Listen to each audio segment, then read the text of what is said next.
I hope you can feel how dehumanizing it is to have the autonomy over your own body taken away from you.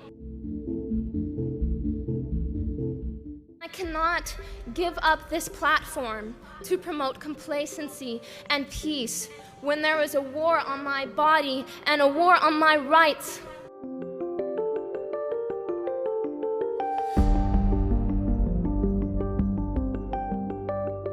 As we leave high school, we need to make our voices heard. Today, I was going to talk about TV and media and content because it's something that's very important to me. However, under light of recent events, it feels wrong to talk about anything but what is currently affecting me and millions of other women in the state. Recently, the Heartbeat Bill was passed in Texas. Starting in September, there will be a ban on abortions after 6 weeks of pregnancy, regardless of whether the pregnancy was a result of rape or incest. 6 weeks. That's all women get. And so before they realize, most of them don't realize that they're pregnant by 6 weeks. So before they have a chance to decide if they are emotionally, physically, and financially stable enough to carry out a full-term pregnancy, before they have the chance to decide if they can take on the responsibility of bringing another human being into the world, that decision is made for them by a stranger. A decision that will affect the rest of their lives is made by a stranger. I have dreams and hopes and ambitions. Every girl graduating today does. And we have spent our entire lives working towards our future. And without our input and without our consent, our control over that future has been stripped away from us. I am terrified that if my contraceptives fail, I am terrified that if I am raped, then my hopes and aspirations and dreams and efforts for my future will no longer matter. I hope that you can feel how gut-wrenching that is. I hope you can feel how dehumanizing it is to have the autonomy over your own body taken away from you. And I'm talking about this today, on a day as important as this. On a day honoring 12 years of hard academic work, on a day where we are all gathered together, on a day where you are most inclined to listen to a voice like mine, a woman's voice, to tell you that this is a problem, and it's a problem that cannot wait. And I cannot give up this platform to promote complacency and peace when there is a war on my body and a war on my rights. A war on the rights of your mothers, a war on the rights of your sisters, a war on the rights of your daughters. We cannot stay silent. Thank you.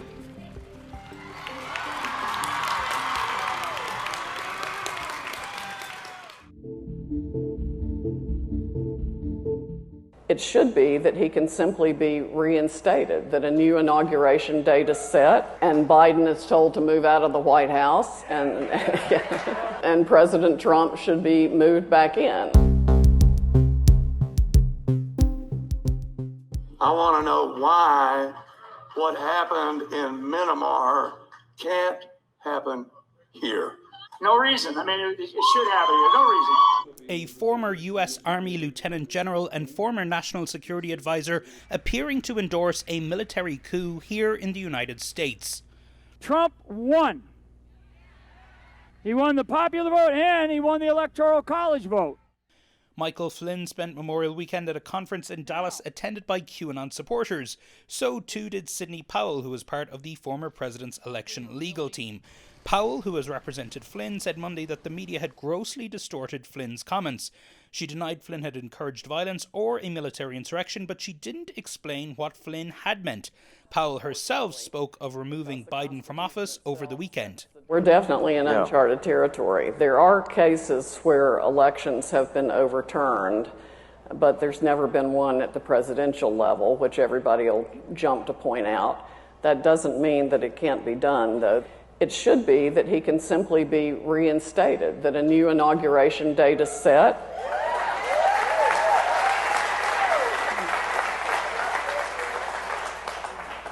And and Biden is told to move out of the White House, and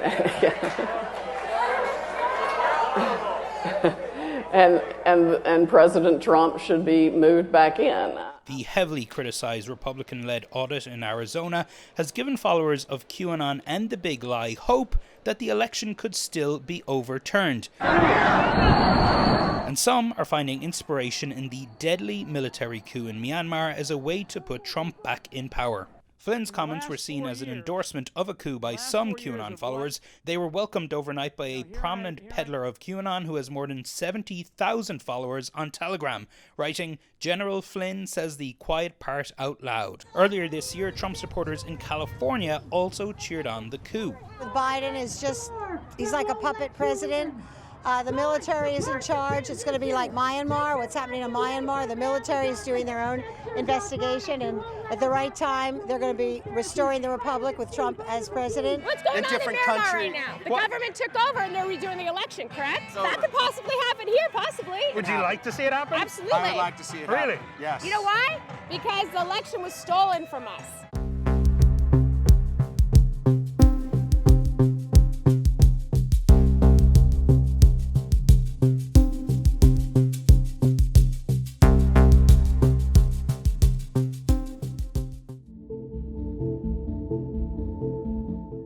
Aren't you raising more questions by giving rise to these conspiracy theories? No, I'm answering questions.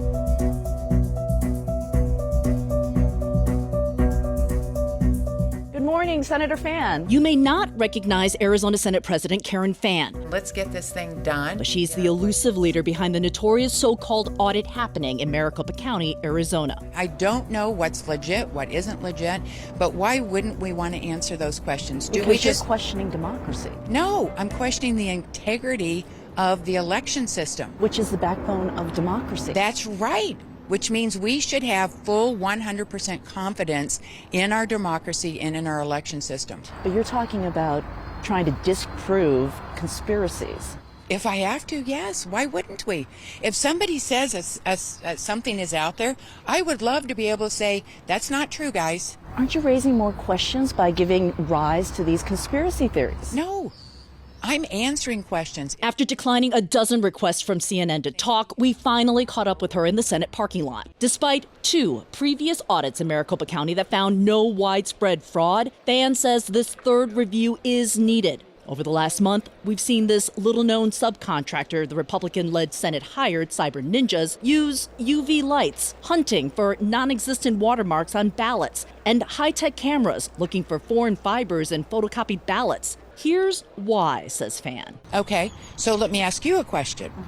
Are you 100% confident that every vote that came in Arizona or any other state, can you say emphatically 100% that no dead people voted, that ballots weren't filled out by other people, that the chain of custody from the minute people voted their ballots, that the chain of custody was accurate and on target the entire time? Can you tell me that? I can say that what the data shows us is that there was no widespread fraud. I didn't say there was fraud. But you just said chain of custody. Yeah, chain of custody. Dead people. These things are all fraud. Well, I've asked you a question. Can you honestly tell me in all the states that no ballots from people that are already deceased were not filled out and sent in? I can tell you that what the data has shown overwhelmingly is that this was the most secure election in American history. Okay, but you can't answer that question either, can you? I'm answering it. I'm telling you that. No, you're telling me what the data says. I asked. And you the were data asking me is what we should be driven by. What the facts are may be the disconnect. Fan defends the pro-Donald Trump media organization One American News Network, or OAN, as being the only outlet given extensive access to the review. First of all, when we talk about transparency, from day one, the entire process has been live streaming, so anybody... On OAN, with cameras controlled by OAN. Are you saying that OAN is not a credible news source? Are you saying that? Okay. I'll remember that. CNN is saying that OAN is not a credible one. Yes. Okay, very good. OAN personalities have fundraised for the Arizona audit, and a pro-Trump nonprofit claims it has raised $1.7 million for the audit. Fan says when the audit nears its end, the public will learn who is exactly paying for this. For now, she says taxpayers are covering the first $150,000. Well, we are paying the $150,000. We are paying for some of the security, and we are paying for the cost of the Coliseum. Well, we're paying for our fair share. Anything over and above that is being covered by others. I do not know who they are, but I know from the get-go there was a lot of grassroots people. I have been told that there are people sending in $10, $50 checks, $100 because they want to see this audit done. Fan's decision to continue with this audit is backed by the Republican majority in Arizona's Senate. It looks like they're chasing conspiracies. Or debunking conspiracies. That's another thing. And so you don't look at that. See, everybody wants to twist that word around. How about debunking conspiracy? And how long do you believe that this process should go? As long as it takes. Do you believe this is helping democracy? Absolutely. Absolutely. Will you do this every election? It will be a lesson in democracy that we answer people's questions, and I want the people, I don't care if you're in Arizona or any state across the nation, if we have those kind of doubts, we owe it to them to answer their questions. This will be the basis of a gold standard.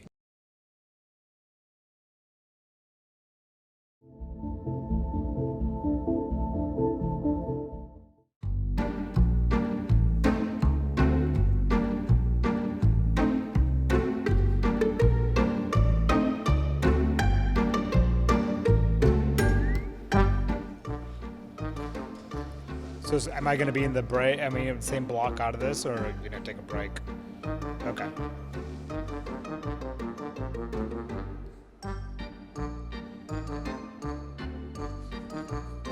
Oh my God. Cicada. What the hell? Do I have more on me? Are they under my hair? Oh. Yes, that's right. Where are all these cicadas coming from?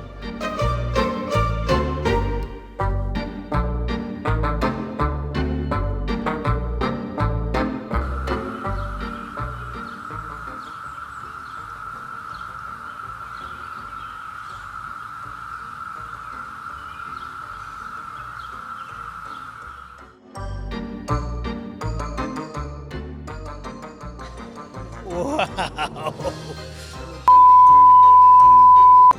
Oh, thank goodness. I was like, what is that? I was like, there's something. Oh my goodness. Okay, where were we? I think I'm safe from cicadas. I think you could certainly go track down those cyber criminals in Russia and have a good chat with them. Is it President Biden's view that President Putin can stop these attacks, these hacks from occurring if he wanted to? Well, I would say the President Biden certainly thinks that President Putin and the Russian government has a role to play in stopping and preventing these attacks. Hence, it will be a topic of discussion when they meet in 2 weeks. Does the President believe that Vladimir Putin is testing him right now ahead of the summit? I'm not going to give any further analysis on that, other than to tell you that our view is that when there are criminal entities within a country, they certainly have a responsibility, and it is a role that the government can play, and again, that will be a discussion at the summit. Of all the threats that the White House has to juggle right now, and of course there are a lot, how high does ransomware fall on that list right now? Has it gone dramatically higher in the course of this administration? Does it need to be higher than it is right now? Where is it? You know how I love rank ordering our focuses and our threats? But it's been growing dramatically, obviously, right? This is now... That is true, and Peter, I just said that. I think that this is this attack that we've seen over the last couple of days, and certainly following the attack that we saw several weeks ago, is also a reminder to the private sector about the need and the importance of hardening their own cybersecurity protections, of investing in and putting in place protections in their own systems. We have given guidance for some time from the federal government, and it is up to a number of these private sector entities to protect themselves as well.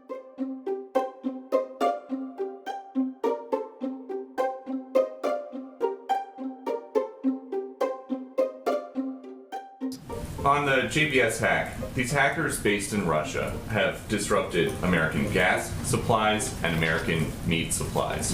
Why do you think that these ransomware attacks have been rising since President Biden took office? Well, first I would say these are private sector entities who have a responsibility to put in place measures to protect their own cybersecurity. As it relates to why criminal actors are taking actions against private sector entities, I don't think I'm the right one to speak to that. So total coincidence.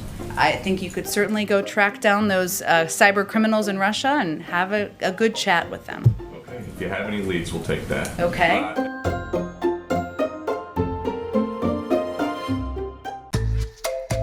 Hey, I'm Sean Morrow, host of the NowThis podcast, Who Is? You might remember me from those annoying ads you were subjected to at the end of videos for like 2 years. Who are the people that run the world? Things have changed a bit since I last saw you. You know, pandemic, insurrection, Emily in Paris getting nominated for a Golden Globe. But I'm still trying to figure out who are the people who run the world. On Who Is, the podcast, we examine power through the stories of the people who have it. From mercenary forces, to the big businesses controlling your food, to a hedge fund manager who basically holds countries for ransom.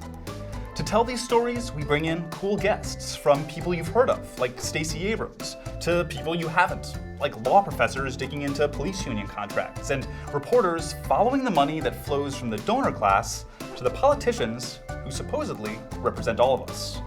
2 seasons, that's 32 episodes, are ready for you to binge. And we're back for season 3, where we'll look at the giant corporations that might ruin weed for everyone, the organizations who ensure police aren't held accountable for misconduct, and the wealthy interests who are fighting to keep America sick and unhealthy, so they can, make money off of it. Look for Who Is, the podcast, on iHeartRadio, Apple Podcasts, Spotify, or wherever you get your podcasts. That's Who Is, the podcast.